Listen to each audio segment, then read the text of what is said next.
మేము కూడా 10 సంవత్సరాల అధికారంలో ఉంటే కేసీఆర్ గారు ఆ రోజు మా కార్పొరేటర్ కానీ ఎమ్మెల్యేలు కానీ మంత్రులకు కానీ ఎంపీలకు కానీ జిల్లా పరిషత్ ఆయన ఒకటే మాకు ఇక్కడ మీటింగ్ అయ్యేటప్పుడు చెప్తుండే, నోరు జాగ్రత్తగా ఉండాలని.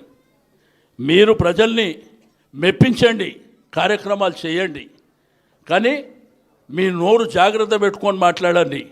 రెండోది ఇతర పార్టీల మీద కక్ష సాధింపు చర్యలు చేయకండి అని చెప్పి మాకు హితబోధ చేస్తుండే. కానీ ఈరోజు చూస్తే ఒక రాక్షస పాలన, ఎక్కడ చూసినా దౌర్జన్యాలు, ఎక్కడ చూసినా. ఇక నాయకుడే ఎట్లుంటే కిందోడు ఎట్లుంటాడు తెలుసు కదా. కానీ ఓడి మాత్రం వాళ్ళకి తెలుస్తలేదు. మాకేందంటే చాలా నెమ్మదిగా మా కేసీఆర్ గారు ఇచ్చినటువంటి హితబోధతోని మేము ఎంతైతే బాధ్యతగా ఉన్నామో మాకు మాత్రం అన్నీ నేర్పిస్తున్నారు. మీరు ఏమేమి చేయాలో అన్నీ నేర్పిస్తున్నారు. 3 ఏళ్ళ తర్వాత మరి ఇక మేము కూడా గ్రౌండ్లోకి దిగవలసినటువంటి పరిస్థితి వస్తుంది. ఆ రోజు కూడా మీరు ఎట్లయితే ఆడుకుంటున్నారో దీనికి డబల్ ఆడుకుంటామనేటువంటి విషయాన్ని కూడా మీరు గుర్తుంచుకోవాల్సినటువంటి అవసరం ఉంది.